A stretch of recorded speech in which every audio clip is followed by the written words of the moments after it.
তারাপীঠে পৌঁছে দুপুরবেলা রেস্ট নিয়ে সন্ধ্যায় সন্ধ্যায় চলে আসলাম তারাপীঠ মহাশ্মশানে। এখানে এসে কিছুক্ষণ বসেছিলাম।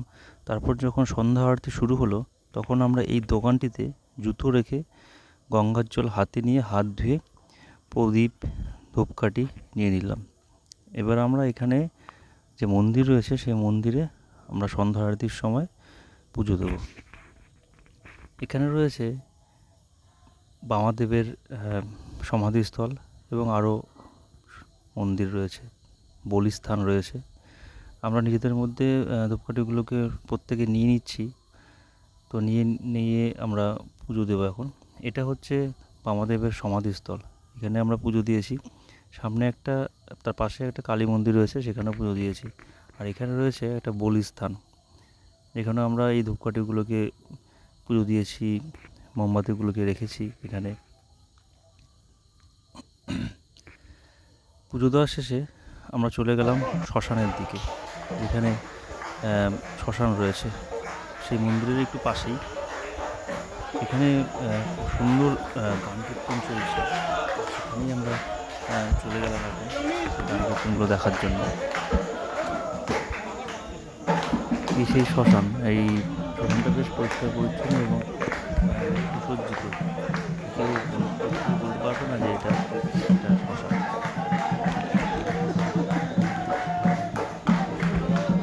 সুন্দর প্রোগ্রাম হয়।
প্রত্যেকে গান কীর্তনে খুবই ব্যস্ত। তো শ্মশানের গান কীর্তন শুনে আমরা এখন যাচ্ছি নদীর দিকটাতে, যেখানে বামাদেবের ধ্যান করার জায়গা ছিল, যেখানে বামাদেব বসে তপস্যা করতেন, যেটা পঞ্চমুণ্ডির আসন। সেই আসনের মধ্যে বসেই বামাদেব ধ্যান করতেন এবং সেখানেই মায়ের দর্শন পেয়েছিলেন। সেখানেই এবার যাচ্ছি। এই জায়গাটাতে কোনো লাইট থাকে না, শুধু মোমবাতি জ্বলে।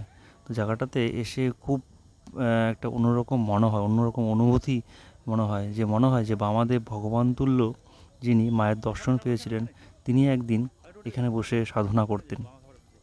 এই কথাগুলো ভেবে মনের মধ্যে একটা শিহরণ জেগে ওঠে যে আমরা যেখানটাতে একসময় ভগবান হাঁটাচলা করতেন, যেখানে সময় কাটাতেন, এখানে ধ্যান করতেন, তপস্যা করতেন, সেখানে আমরা উপস্থিত রয়েছি। এটাই হচ্ছে বামাদেবের পঞ্চমুণ্ডির আসন। এই আসনের মধ্যে বসে বামাদেব মায়ের সাধনা করতেন। এই বামাদেবকে নিয়ে অনেক ইতিহাস আছে, যেগুলো আপনারা পড়লে জানতে পারবেন। অনেক অজানা ইতিহাস রয়েছে।